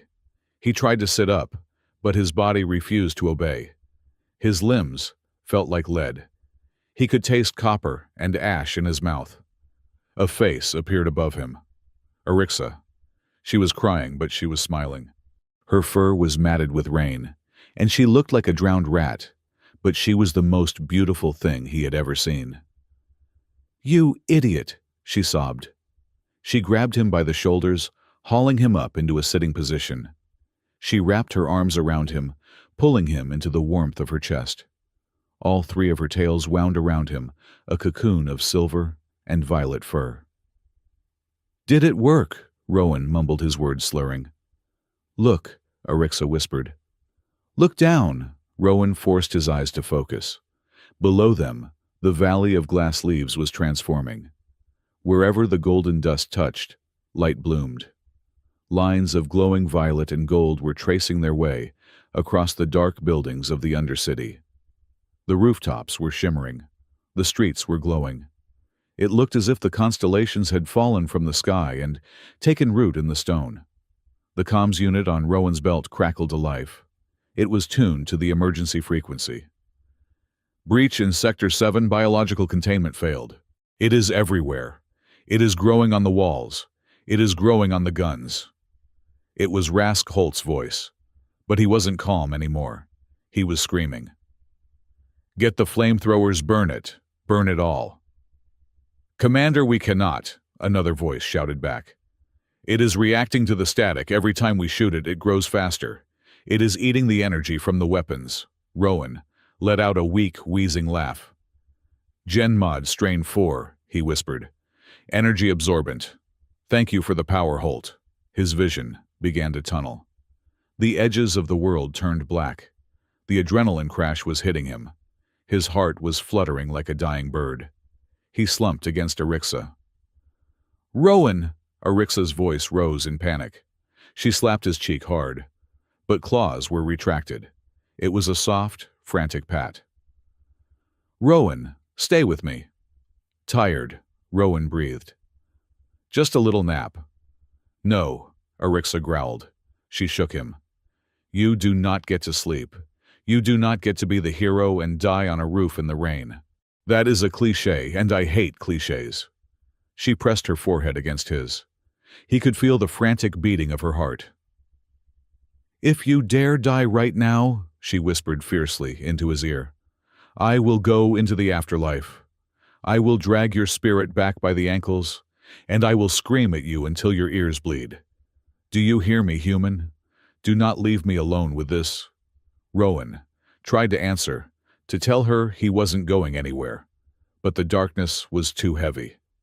The last thing he felt was the incredible warmth of her tails, wrapping tighter, and the salty taste of her tears on his face as the world faded into a golden, glowing silence. The morning after the storm, Ceylon did not look like a mining colony, nor did it look like a prison. It looked like a constellation that had crashed into a canyon. The change was absolute. The golden dust Rowan had released into the atmospheric recyclers had done its work with terrifying efficiency. The genetically modified sunroot had not just grown, it had conquered. It erupted from the cracks in the pavement, spiraled up the rusted support beams of the undercity, and carpeted the rooftops of the hab blocks in a thick, luminous moss. In the dimly lit corridors of Sector 4, where shadows used to hide starving children, there was now a soft ambient glow. The plants pulsed with a gentle bioluminescence, casting a twilight warmth over the cold metal. Rowan walked slowly through the market square, leaning heavily on a makeshift cane Arixa had fashioned from a polymer pipe. His head still throbbed a dull, rhythmic ache behind his eyes, where the neural interface had nearly fried his temporal lobe, but the pain was distant. What was immediate was the sound. Laughter. It was a sound so foreign to the Undercity that Rowan initially mistook it for a mechanical malfunction. But it was real. Vexari children were running through the weeds, pulling up tubers the size of fists. They cracked them open right there in the street, eating the sweet sap-filled flesh without fear. There were no ration coupons. There were no weighing scales. There was just food. "It is messy," a voice said beside him. Rowan turned to see Arixa. She was not wearing her heavy scavenger's cloak today. Instead, she wore a simple tunic, her arms bare, revealing the faint, silver scars of old battles. Her tails were held high, swaying with a relaxed rhythm he had never seen before. "Messy?" Rowan asked, gesturing to a wall where sunroot vines had completely obscured a grim propaganda poster of Commander Holt. "Productive," she corrected, a smirk playing on her lips. "But messy. The vines are clogging the ventilation intake in Sector 9. I had to clear it out this morning." "I can adjust the growth inhibitors," Rowan said instinctively, his mind already reaching for a solution. Arixa placed a hand on his arm. Her claws were retracted, her touch warm and firm. "Let it grow, Rowan. We can clean the vents. It is better to have clogged vents than empty bellies." She guided him toward a bench near the central fountain, which was now a planter box for a massive cluster of sunroot flowers. "Besides," she added softly, "Tali ate breakfast this morning. A full bowl. She is singing again." Rowan felt a knot loosen in his chest. That was the objective. "You did good, human," she said. It was the first time she had used the word human without it sounding like a curse. But peace in Ceylon was as fragile as the glass dome above them. The illusion of victory shattered 3 hours later. The air raid sirens silent since the storm began to wail. But this time, they were not warned of the weather. They were signaling a purge. The ground shook as heavy transport carriers rumbled down the main ramp from the upper tier. These were not the standard patrol buggies. They were chemical dispersal units, heavy armored tanks painted in the stark white of the sanitation division, but armed with military-grade suppression cannons. Rowan and Arixa stood at the barricade the locals had erected, watching the convoy approach. The Vexari of the Undercity poured out of their homes. They did not run. They did not hide. They stood in the street, a sea of silver and violet fur blocking the road. At the head of the convoy, a command vehicle stopped.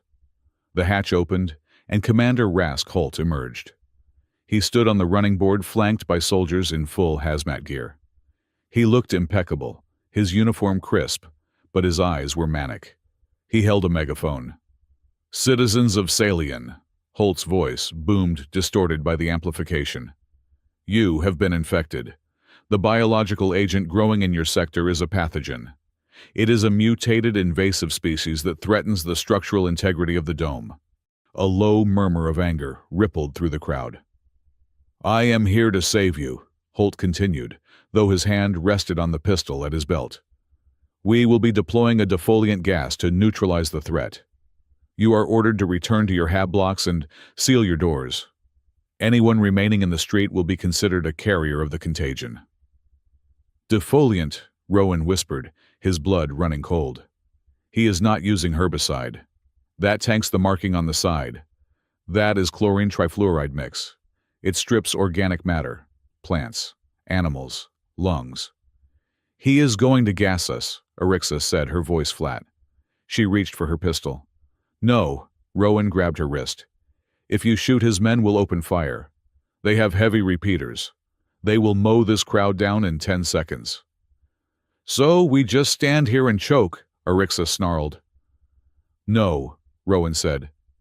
He looked at the heavy tanks, then up at the dome overhead. He looked at the atmospheric sprinklers, the massive fire suppression system installed in the ceiling of the Undercity, designed to put out chemical fires. He pulled out his handheld interface device. It was cracked, the screen flickering, but it still held the master codes he had stolen from the Ion Tower. We do not fight him with bullets, Rowan said, his fingers flying over the keypad. We fight him with the truth. And a little bit of rain. Holt raised his hand. The turrets on the chemical tanks swiveled, aiming at the garden-filled streets. Disperse, Holt shouted. Count a 3-1. The Vexari held their ground.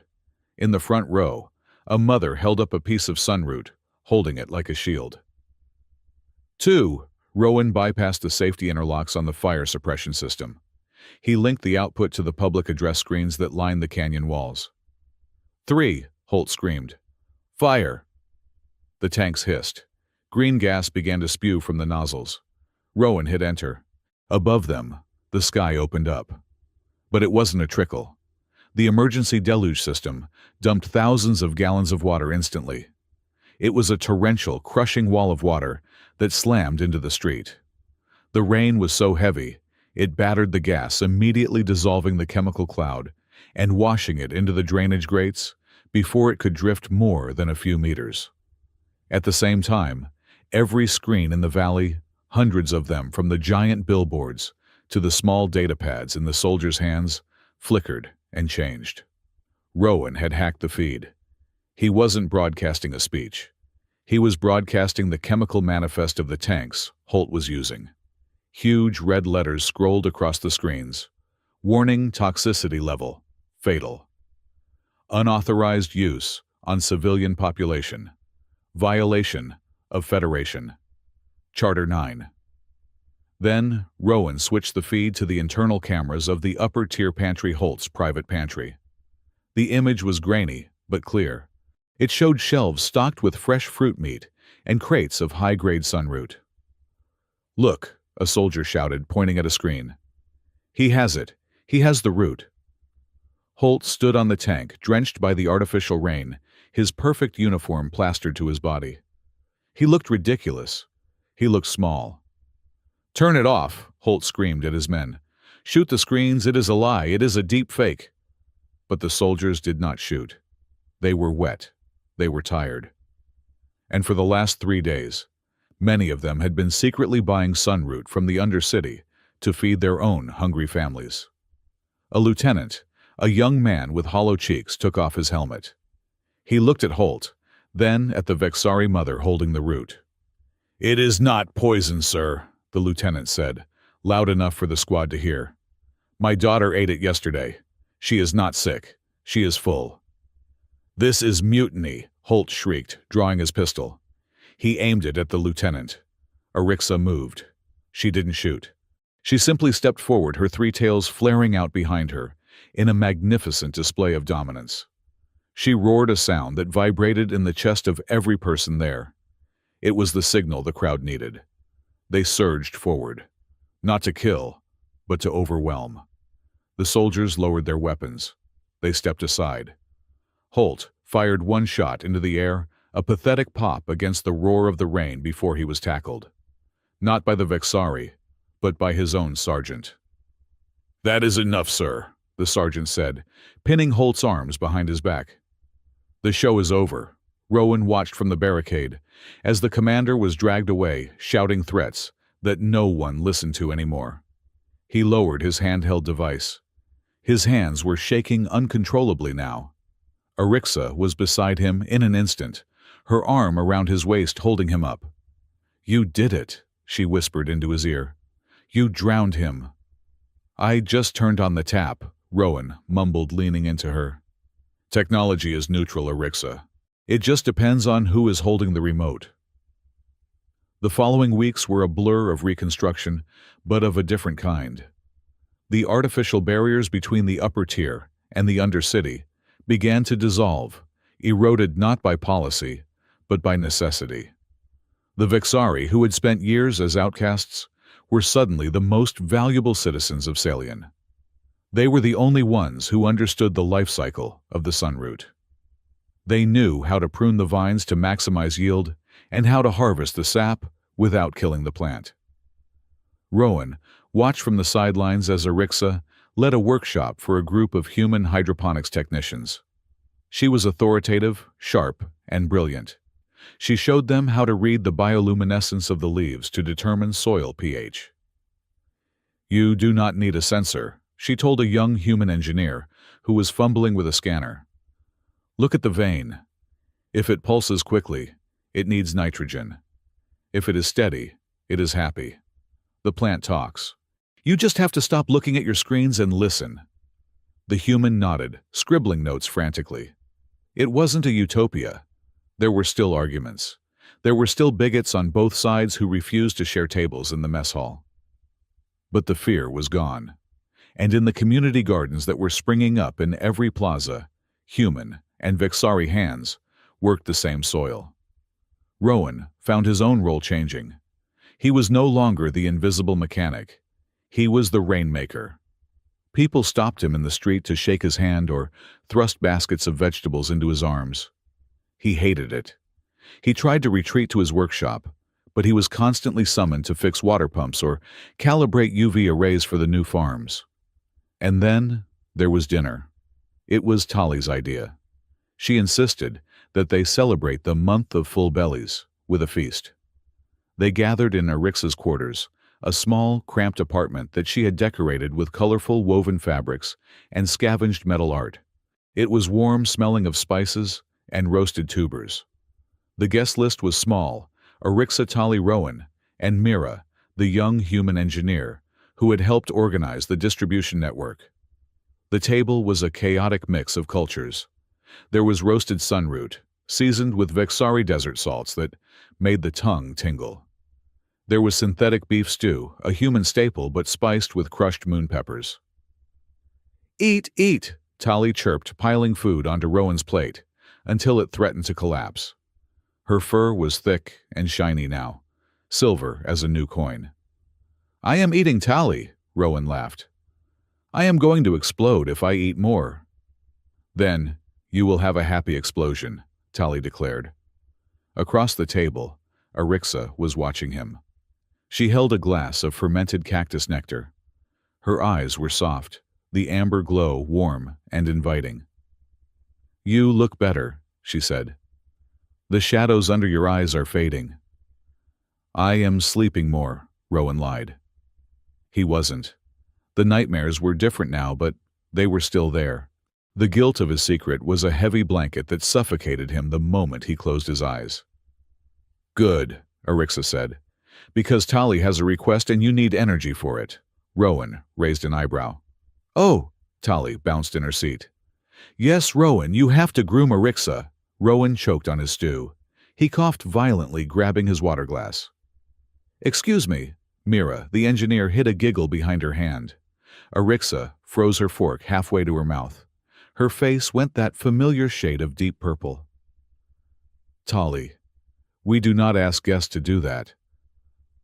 "But you said your tails were itchy," Tali protested innocently. "You said you wished you had someone with strong hands to get the tangles out because I am too small to reach the base. Rowan has strong hands. He fixes pipes." Fixing pipes and grooming tails are very different mechanical processes, Rowan stammered, wiping his mouth. It is fine, Arixa said quickly, her voice high and tight. Tali is just confused. I am not. Tali ran to the corner and grabbed a specialized grooming brush, a heavy, stiff-bristled tool that looked more like something used for scrubbing ship decks. She thrust it into Rowan's hand. Please, just the big tail. It is the fluffiest. Rowan looked at the brush, then at Arixa.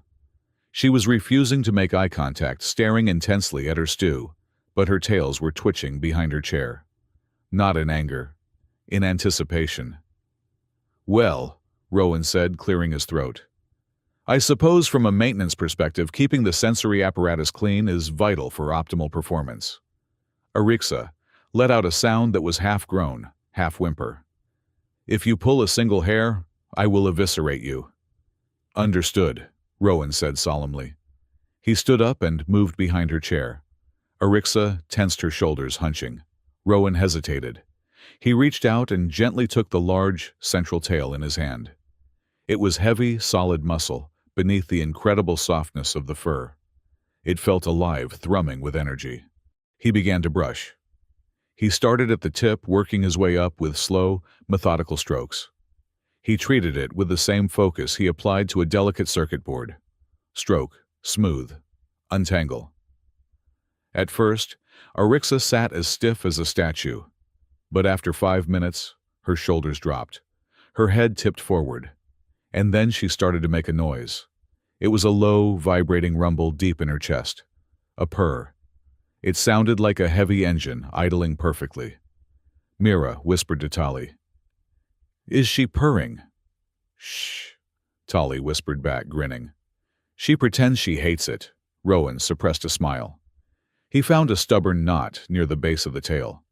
He worked it out gently with his fingers, then brushed it smooth. Is the pressure adequate? Rowan asked clinically.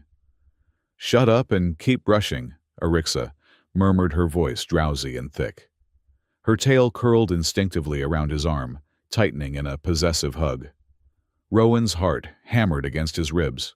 For a moment in this warm room, surrounded by laughter and the smell of roasted root, he allowed himself to forget. He allowed himself to believe that he could be this man, Rowan, the gardener. Rowan, the friend Rowan, the whatever this was. But the moment could not last. Later that night, after Mira had gone home and Tali had fallen asleep on the rug, Rowan excused himself. I have to check the irrigation logs, he told Arixa. She looked at him from the doorway, leaning against the frame. She looked happy. Do not stay up too late. We have to plant the new sector tomorrow. I will be quick, Rowan said. He walked back to his workshop in the service tunnel. The silence of the Undercity felt heavy now. The joy of the dinner faded, replaced by the cold reality of his past. He sat down at his console and brought up the system diagnostics. The terraforming network was stable. The sun root was thriving. The atmospheric mix was perfect. But there was a flashing icon in the corner of the screen. System audit, complete. Rowan's breath hitched. During the storm, when he had forced the override, he had opened the system wide. He had exposed the core architecture. He clicked on the log file. It scrolled down the screen, a waterfall of data, timestamps, command codes, override authorizations. And there at the bottom in glowing red text, primary override authorized. User Hale Rowan. Clearance level Alpha 1. Title, Primary Architect, Biologistics Division. Project History, Cicada Protocol, Vexar Prime. Salian Terraforming Initiative. Rowan stared at the words. Cicada Protocol. The name of the algorithm that had starved Arixa's world.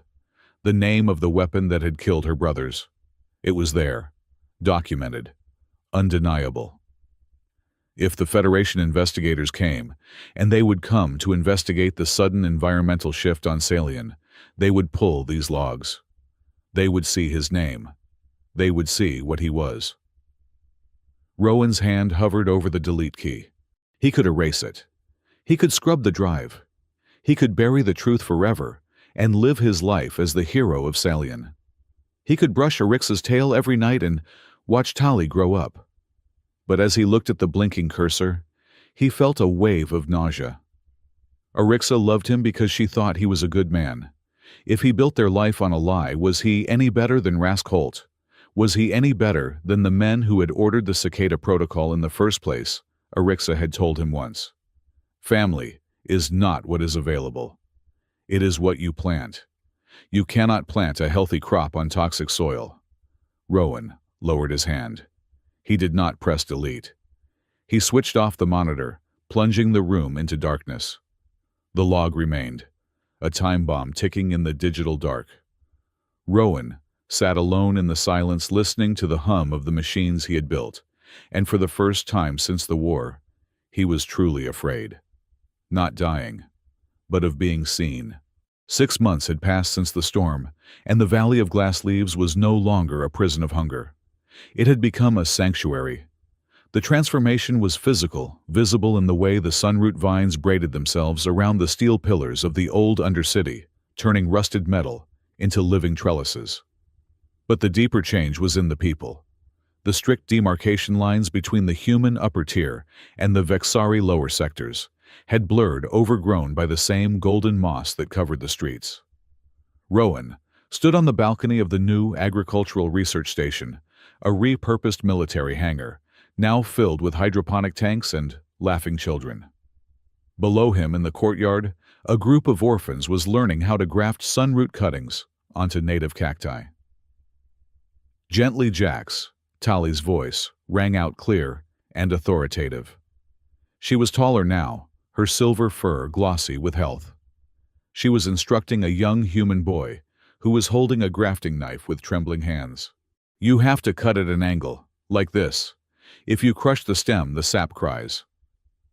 Plants don't cry, Tali, Jax muttered, wiping dirt on his nose. They do, Tali insisted. You just have to listen with your fingers. Rowan smiled, but the expression did not reach his eyes. He leaned against the railing, watching the scene human, and Vexari children working side by side, their hands covered in the same purple soil. It was everything he had promised Arixa. It was the future he had fought for. And it was built on a foundation of sand that was about to collapse. You are doing it again, a voice said softly. Rowan didn't turn. He knew the sound of her footsteps, the specific rhythm of her claws on the metal grating. Arixa moved to stand beside him. She wore a lab coat over her tunic, now a badge clipped to the lapel that read, Chief of Botanical Operations. Doing what?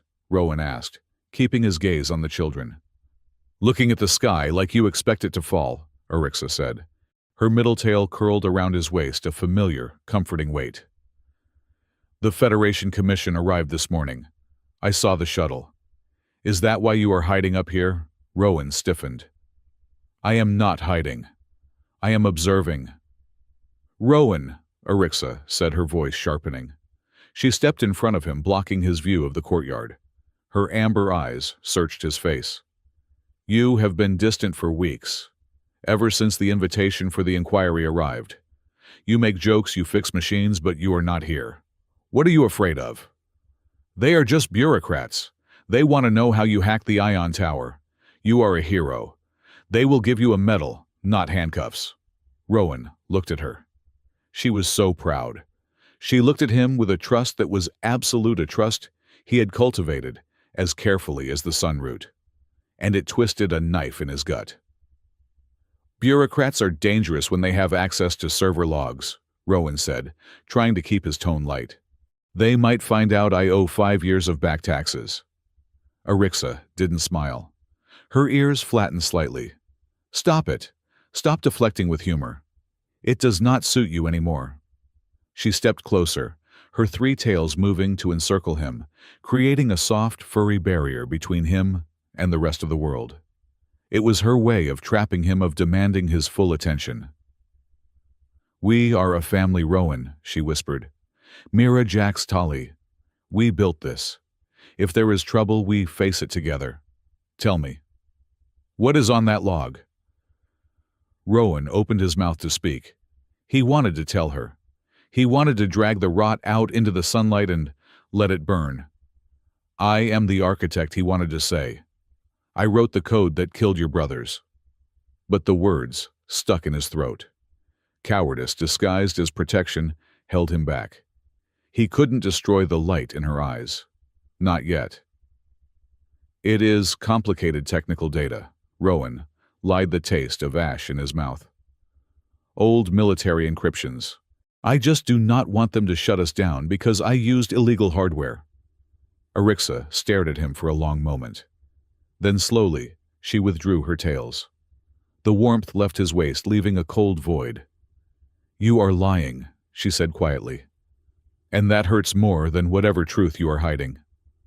She turned and walked away, her tails trailing low on the ground. The Federation inquiry began at noon in the Central Plaza. It was meant to be a formality, a public hearing to legitimize the new agricultural status of Celian. A podium had been set up flanked by the flags of the Terran Federation and the newly designed banner of the Celian Collective, a golden sunroot leaf on a field of violet. 3 commissioners sat behind a high table. They were stern men and women in gray suits, accompanied by a team of cyber forensic analysts. The entire colony was watching. The plaza was packed. Tali and the orphans sat in the front row, waving small flags. Rowan stood at the side of the stage, feeling like a man walking to the gallows. Mr. Hale, the lead commissioner, a woman named Director Vance, spoke into the microphone. We have reviewed the incident reports.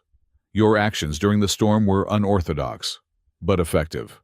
You managed to override the planetary defense grid and repurpose it for biodispersal. Yes, Director, Rowan said, his voice steady.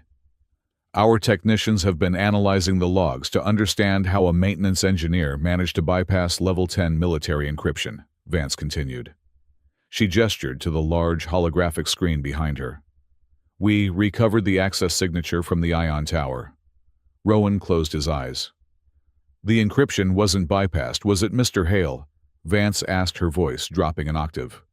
It was unlocked by a recognized user. The screen flickered to life. A massive wall of text appeared, and there, magnified for thousands of people to see, was the entry. User Hale Rowan. Title: Primary Architect, Biologistics Division, Project Cicada Protocol, Vexar Prime. A murmur rippled through the crowd. Most of the humans didn't understand, but the Vexari. The silence that fell over the Vexari side of the crowd was instantaneous and terrifying. Every ear swiveled forward. Every tail stopped moving. Arixa, standing near the front with Tali, froze. She stared at the screen, reading the words. Her lips moved silently. Cicada Protocol. Mr. Hale, Vance said, her voice devoid of emotion. For the record, can you confirm that you are the author of the Cicada Protocol? The logistical algorithm deployed during the expansion war to disrupt the agricultural supply chains on Vexar Prime. Rowan opened his eyes. He looked out at the crowd. He looked at Tali, who was frowning, confused. He looked at Arixa. Her face had gone pale beneath her fur.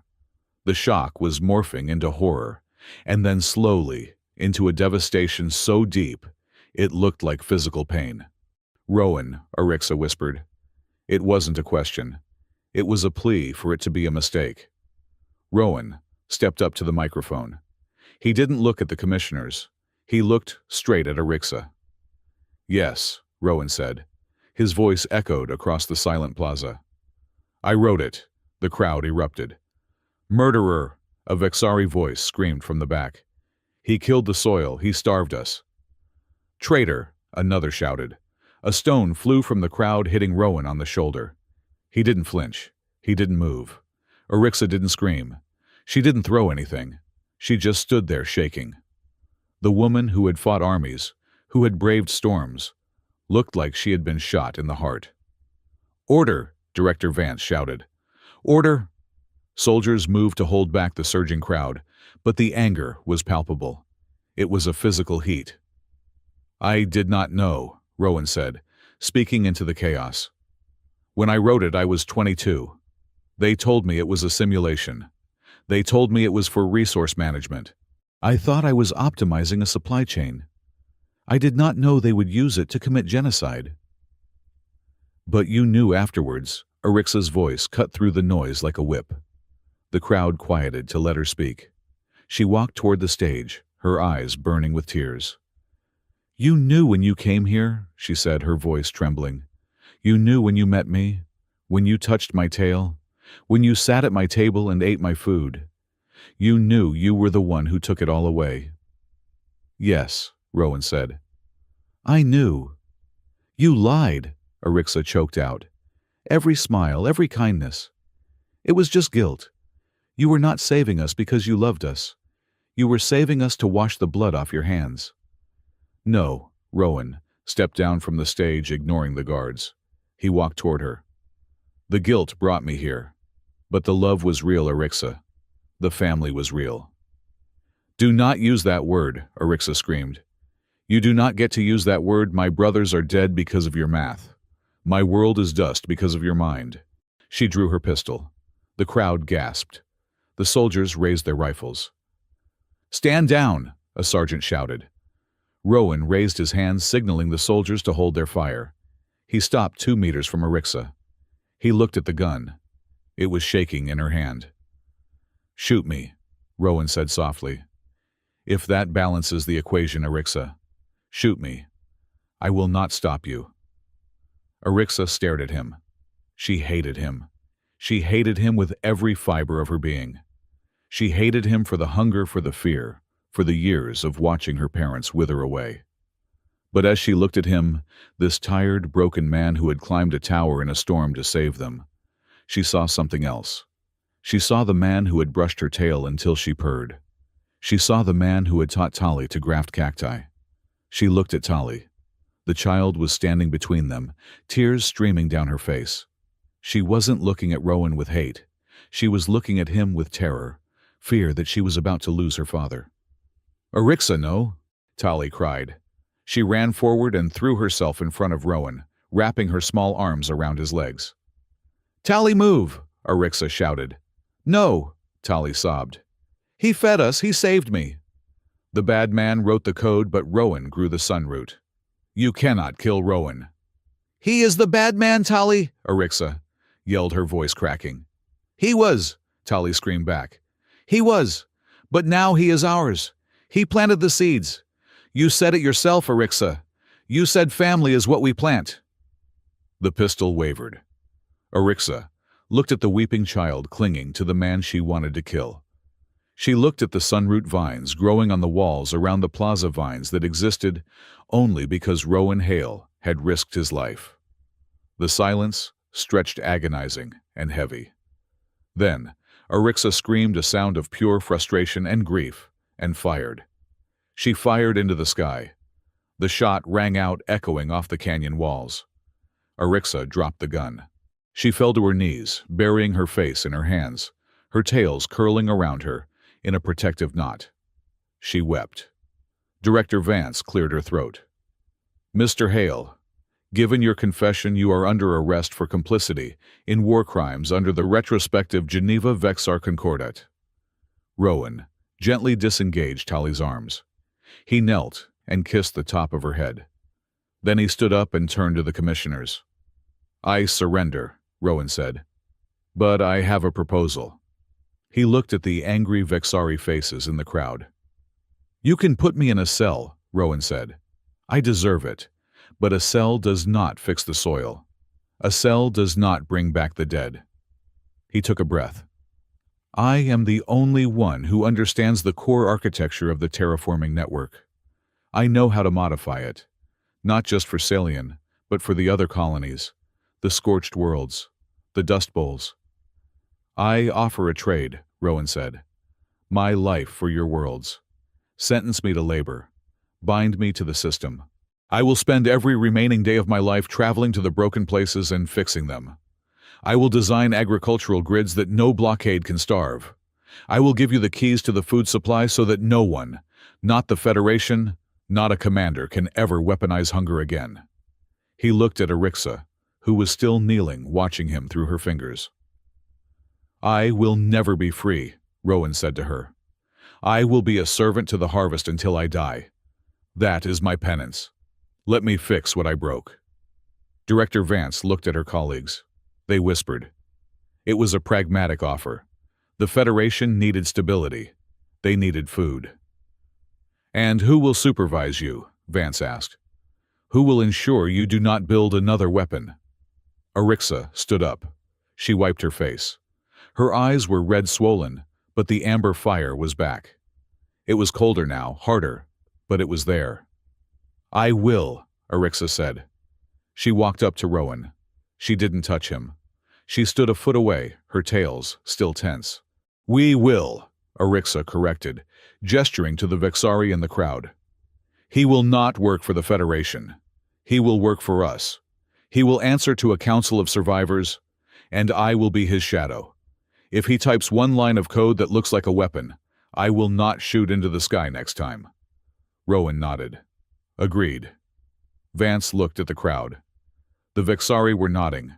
It was not forgiveness. It was justice. It was extracting value from the man who had taken so much. "Very well," Vance said. "Rowan Hale, you are remanded to the custody of the Salian Reconstruction Council. Your sentence is life service, 3 years later." The planet Xylos was a rock, a dead red rock on the fringe of the nebula. But today, the airlock of the colony opened, and a crate was carried out. It was stamped with a logo, a golden sunroot leaf on a violet field. A group of colonists, thin, weary reptilian humanoids, opened the crate. Inside were seeds, and a holographic projector. The hologram activated. It showed a man with gray streaking his hair, and a Vexari woman with 3 magnificent tails, standing behind him, watching a screen, with eagle eyes. "This is Deployment Package 44, the man in the hologram said. His voice was tired but kind. "These seeds are modified for high-sulfur soil. They will grow fast. Instructions are attached. And do not overwater them," the woman's voice cut in sharp and commanding. "The root rot sets in at 80% humidity. Follow the manual." The hologram flickered out.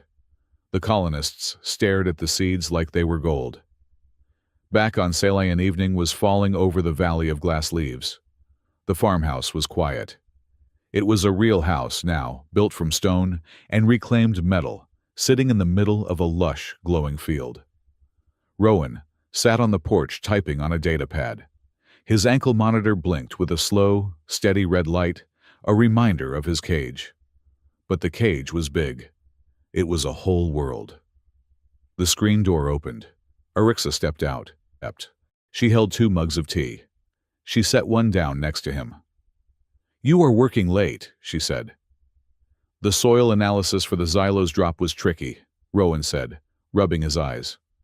"I had to recalibrate the nitrogen fixers." Arixa sat down on the swing bench next to him. She didn't sit as close as she used to. There was still a space between them, a space filled with history and ghosts. But over 3 years, the space had shrunk, inch by inch. "Tali got an A on her engineering exam," Arixa said. Rowan smiled, a real smile. "She takes after her teacher." "She takes after her stubborn father," Arixa corrected. Rowan froze. He looked at her. Arixa was looking out at the field, sipping her tea. Her tails were relaxed, draped over the edge of the swing. "You are still angry," Rowan said. It wasn't a question. "Yes," Arixa said. "I think I will always be a little angry. When I look at you, I still see the ghost of the boy who wrote the code." She turned to him. "But when I look at the field, I see the man who grew the garden." She reached out, slowly, deliberately. She took her middle tail, the one she had wrapped around his wrist in the storm, and laid the tip of it on his knee. It was a light touch, tentative, but it was there.